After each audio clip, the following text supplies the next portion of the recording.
करते हैं विद्यार्थी आज का लेक्चर। आज हम पढ़ने वाले हैं ये 2016 का जो क्वेश्चन पेपर है उसे डिस्कस करेंगे आज 2016 का। ठीक है, तो पहले एक पॉइंटर सेलेक्ट कर लेते हैं। स्क्रीन ये पॉइंटर ऑप्शन ये कर लिया। ठीक है, तो 2016 का ये क्वेश्चन पेपर है, पहला लेक्चर है उसका, और ये ओवरऑल चल रहा था लेक्चर नंबर 10। ठीक है, पहला सवाल, which is the best used as a sound absorbing material in partition walls। कि साउंड को जो एब्जॉर्ब कर ले। कई बार आपने देखा होगा कि सिनेमा हॉल में जो साउंड चलता है तो उसको एब्जॉर्ब करने के लिए सिनेमा हॉल का जो सरफेस बनाया जाता है उसको कर्व शेप में बनाया जाता है, कुछ मटेरियल यूज किए जाते हैं ताकि आवाज़ को एब्जॉर्प्शन किया जा सके, ज़्यादा से ज़्यादा रिफ्लेक्शन नहीं हो। वैसा ही कुछ अगर पार्टीशन वाली दीवार, जैसे बड़ा रूम है, ठीक है, ये एक बड़ा सा रूम है, उसमें बीच में पार्टीशन कर रखा है। ठीक है, पार्टीशन मतलब बीच में लकड़ी की दीवार। अब हम चाहते हैं कि यहाँ पर बैठा इंसान पास वाले को ना सुन पाए, है ना, पार्टीशन की उस तरफ। तो उसके लिए बेस्ट इंसुलेशन जो मटेरियल यूज करते हैं दैट इज द ग्लास वुल।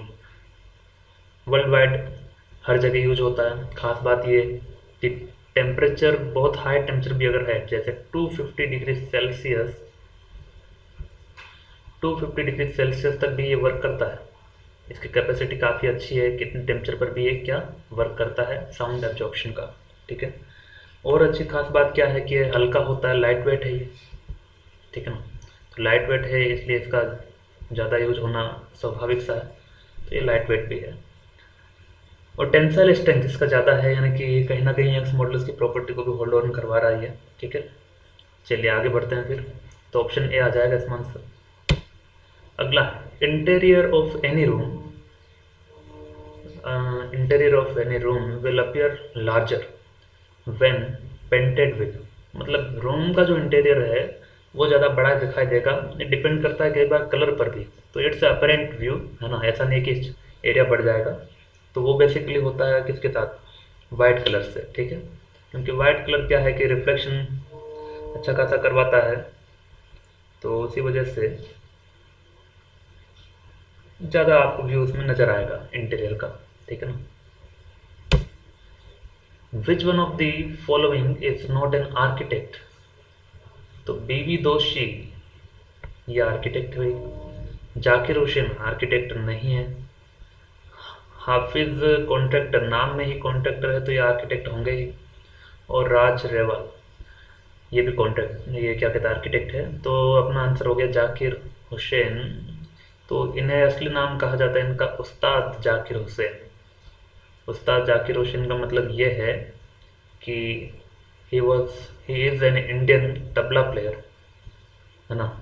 तबला जो बजाते हैं ना, ढोलक, अपनी लैंग्वेज में ढोलक कह सकते हैं, वैसे तबला ही कहा जाता है ना, तबला प्लेयर। उनको पद्मश्री मिला था 1988 में अपने इस कलाकारी के लिए। आर्टिस्ट है, मतलब म्यूजिक प्रोड्यूसर भी है, फिल्म इंडस्ट्री में अच्छा नाम भी है इनका, Zakir Hussain. He is not an architect. Howrah bridge is steel structure resting on brick. ये तो बहुत फेमस है कि नहीं, स्टील स्ट्रक्चर है ना, बहुत ही अच्छा स्ट्रक्चर है, लाजवाब है, देखने लायक भी है। Famous work of Leonardo da Vinci.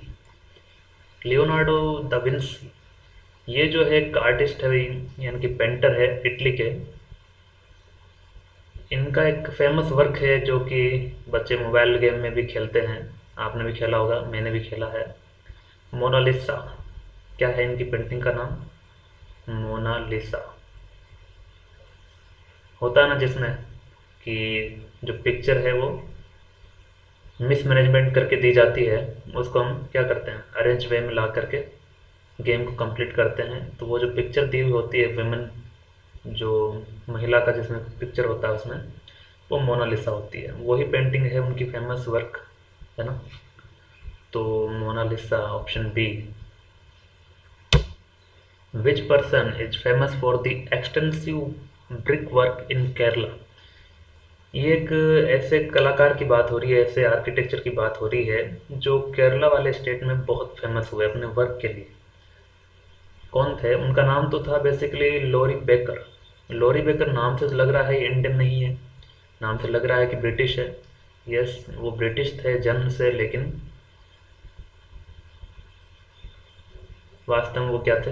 Indian थे। तो British by birth and in real he is an Indian. तो उनका क्या था ना कि वो केवल ब्रिक ब्रिक यूज करते थे, और ब्रिक के साथ ब्रिक का जो पाउडर होता था, ब्रिक यूज करते थे वो ब्रिक का पाउडर, और लाइम प्लस पाउडर कह सकते हैं, लाइम जिसे क्या कहते हैं, लाइम। लाइम के साथ क्या नाम जाना चाहिए उसका, ये होना चाहिए भैया, लाइम सुर्खी कहते हैं उसे। जो पाउडर होता है ना, उसे कहते हैं लाइम सुर्खी। सुर्खी का मतलब होता है कि ब्रिक का जो पाउडर है वो सुर्खी, SURKHI, ठीक है ना। तो ये सुर्खी है। तो उन्होंने केवल केरला स्टेट में हॉस्पिटल, स्कूल्स, कई छोटे मोटे घर, बिल्डिंग्स बनाए थे केवल किसको यूज करके, ब्रिक्स एंड लाइम सुर्खी को यूज करके। तो इसलिए वो काफ़ी फेमस भी रहे अपने इस वर्क के लिए, होना भी चाहिए, है ना। ओके, अगला सवाल लेते हैं। Nalanda is a temple. Nalanda is a temple and ancient centre of higher learning. तो बेसिकली जो नालंदा है वो ancient centre of higher learning है। अगर हम बहुत पुराने समय की बात करें तो नालंदा का एक बहुत बड़ा लाइब्रेरी हुआ करता था, नालंदा का एक विश्वविद्यालय हुआ करता था, यूनिवर्सिटी, ठीक है, अभी भी है। तो उसकी खास बात क्या है कि इंडिया का जो हायर एजुकेशन सिस्टम था पहले का, वो नालंदा के लाइब्रेरी पर ही डिपेंड रहता था, है ना। और जो कि बेसिकली डिपेंड करता था या फॉलो करता था किसको? बुद्धिस्ट मोनेस्ट्री को। बुद्धिस्ट मोनेस्ट्री को ये फॉलो करता था, करता है आज भी। अभी जो नालंदा है वास्तव में अभी मॉडर्न डे बिहार है ये, वर्तमान में प्रेजेंट डे में जो बिहार है उसी से 90 किलोमीटर दूर नालंदा है, ठीक है। और पुराने समय की बात करें तो मगध, मगध जो राजा के समय की बात है, मगध ही वहाँ का, मगध की जगह को ही नालंदा कहा जाता था बिहार में, है ना। आगे बढ़ते हैं, ऑप्शन बी है ये। विच one of the following is a sound reflecting material. तो देखो ये, हम वुड तो यूज इसलिए करते हैं ताकि आवाज़ कम जाए, वो तो एब्जॉर्ब कर लेगा।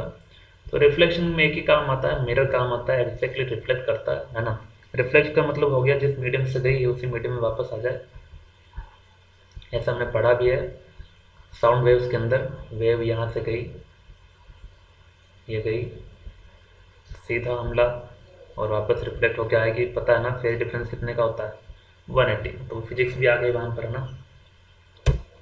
Eiffel tower is located in. तो ये तो सबको पता है, बॉलीवुड वालों ने बता दिया है सबको, है कि नहीं। पेरिस में है ये, और पेरिस कहाँ है? पेरिस फ्रांस में है। तो ये नाम जो था ना आईफल टावर, ये एक इंजीनियर के नाम के हिसाब से ही इसका नाम रहा था। जिस इंजीनियर ने इसको डिजाइन किया था या जिस इंजीनियर की कंपनी ने उसे डिजाइन किया था, बिल्ड करवाया था, उसका सर नेम हुआ करता था आईफल, और वहीं से उस टावर का नाम भी आईफल टावर, ठीक है।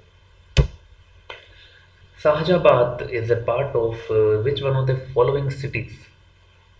ये है बेसिकली दिल्ली का, दिल्ली। अब दिल्ली में भी बहुत सारी दिल्ली है, कैसे, एक पुरानी दिल्ली है, एक न्यू दिल्ली है ना। तो ये ओल्ड दिल्ली की हम बात कर रहे हैं, ओल्ड दिल्ली, ओल्ड दिल्ली, ठीक है ना। चलो आगे बढ़ते हैं, क्वेश्चन नंबर 11।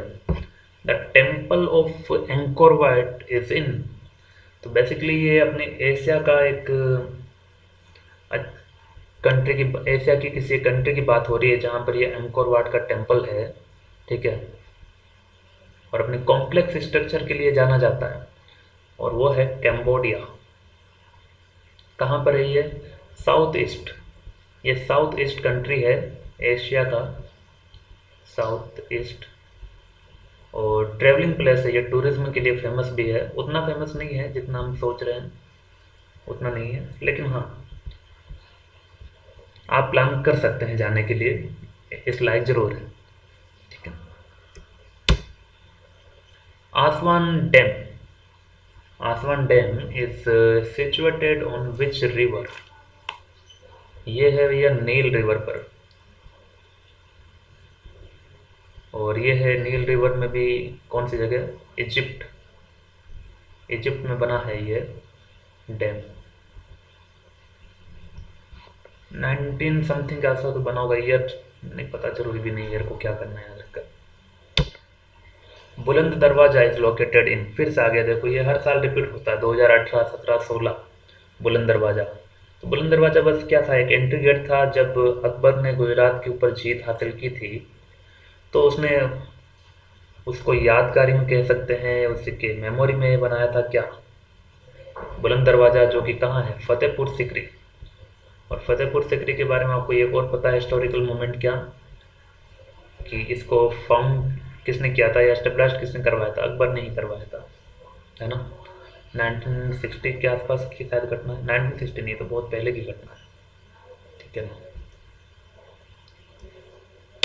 आगे बढ़ते हैं, 1960 तो अभी की घटना होगी, आज़ादी की बात। There are maximum forest in which state of India? सबसे ज़्यादा जंगल कहाँ पर है? तो सबसे ज़्यादा जंगल है भाई मध्य प्रदेश में, मध्य प्रदेश हमेशा टॉप पर रहा है अभी हाल फिलहाल के। और सेकंड नंबर पर अगर हम बात करें, सेकंड नंबर पर आता है अरुणाचल प्रदेश, देन छत्तीसगढ़, तो मध्य प्रदेश टॉप पर है। फोर्थ नंबर पर महाराष्ट्र है अपना। विच one of the following is an earthquake resistant structure? यानी कि घर जो है या बिल्डिंग जो है वो कौन सी स्ट्रक्चर का बनाना चाहिए ताकि भूकंप से बचा जा सके? बचा जाने का मतलब ये नहीं है कि भूकंप आ जाए केवल आपका घर टूटेगा, नहीं टूटेगा, वक्त आने पर आपका घर भी टूट जाएगा अगर भूकंप लगातार आता रहा तो, लेकिन फिर भी बचाव एक उपाय है। तो बचाव का नाम क्या है? आरसीसी। आरसीसी का मतलब है रीइंफोर्स्ड, रीन,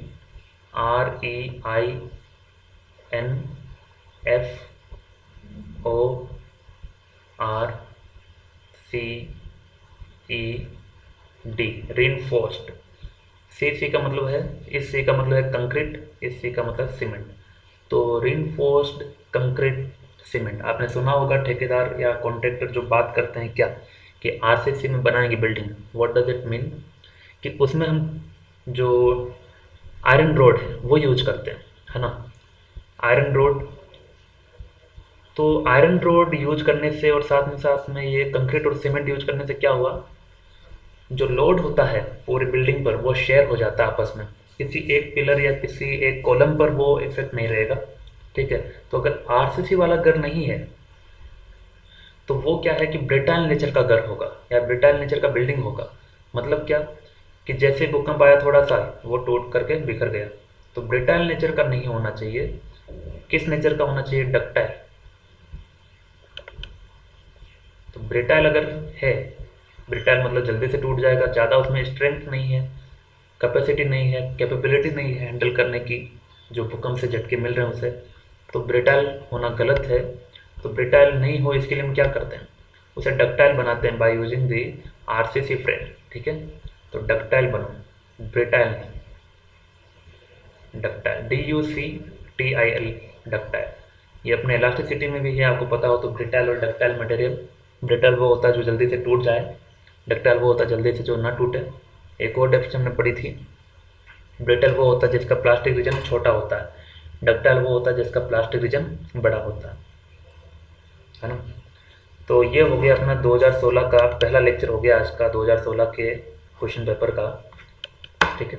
इसके नेक्स्ट लेक्चर में आपको मिल जाएगी चीज़ें आगे वाली कौन सी, जिसमें ये पूछा है कि स्ट्रक्चर वाले जो सवाल हैं, ठीक है ना।